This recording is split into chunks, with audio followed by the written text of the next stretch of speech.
Imagine a bike which transforms riding on our clock city streets into an exhilarating experience. A bike which is so much fun and so easy to ride that it's just plain ridiculous. And then you don't really mind if it's only offered in neon orange. In fact, the way I see it, you wouldn't want it in any other color, especially when it looks like this.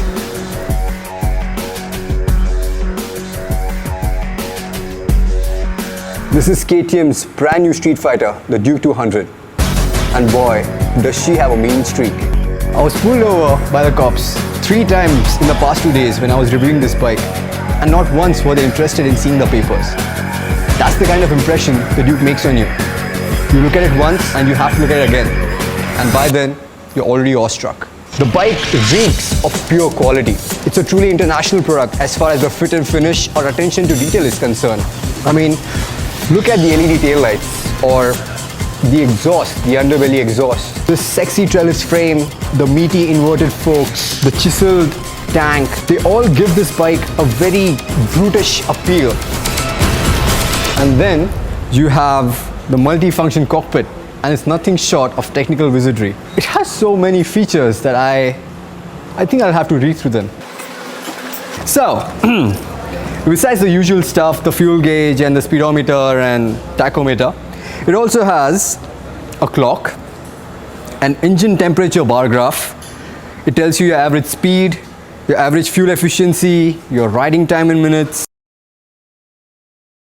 side stand warning, low oil pressure, low battery, high coolant temperature warning signal, and a whole lot more.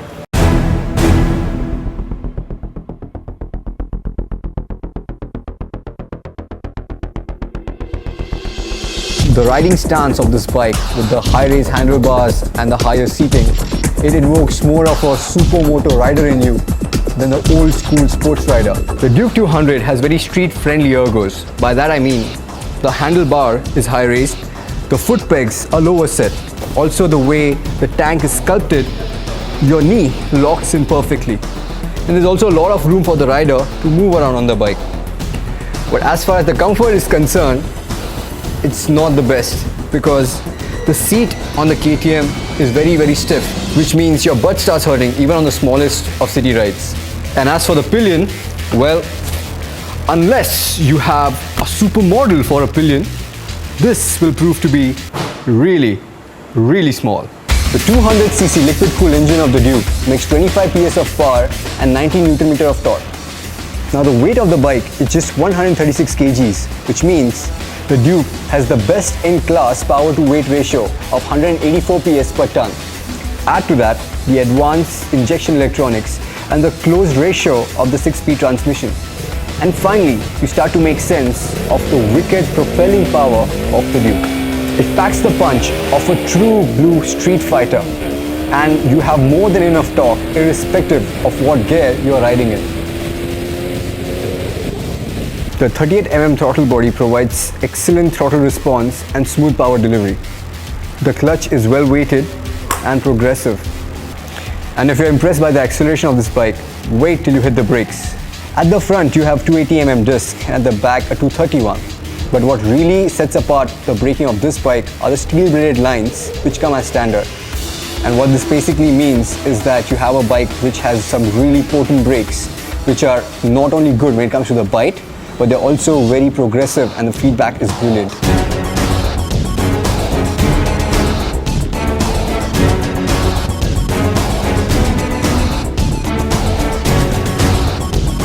Riding this bike makes you feel like a master surfer. The handling is so precise and so razor sharp, the bike just turns even before you think about it. Firstly, the bike is really light, it has a really short wheelbase, and the way it has been designed, all the weight has been clubbed together closer to the center of gravity of the machine, which really boosts the flickability of the bike. And that's the main reason why riding this bike in the city is such a blast. That also has to do with the super sticky rubber on this bike. At the front you have a 110/70 front, at the back you have a 150/60 radial tire, which offer excellent traction and stability. And for those of you who are into cornering, even you guys are in for a treat, because the trellis frame on this bike provides exceptional feedback. That, compounded by the inverted forks and the directly linked monoshock suspension, they ensure that you are poised no matter where you are in a corner, and also under really hard braking. All through this review, I've been trying to find flaws in the KTM Duke 200. And if to really look so hard, that kind of tells you how good the bike is. I mean, if you put a revolver on my head and ask me to find faults, then I'll say the tank is only 10.5 liters. The seating is really stiff, and of course the rear seat, or rather the lack of it. Also, I guess, yeah, the engine heats up a fair bit. But in all honesty, who are we kidding here? It's a fantastic bike. It's a fantastic machine. It's quick, it's agile, it's very easy to ride. It's a brilliant package. It's just pure, unadulterated fun. And if you're still not convinced, it's priced at just 1.17 lakhs. That's it. I rest my case there.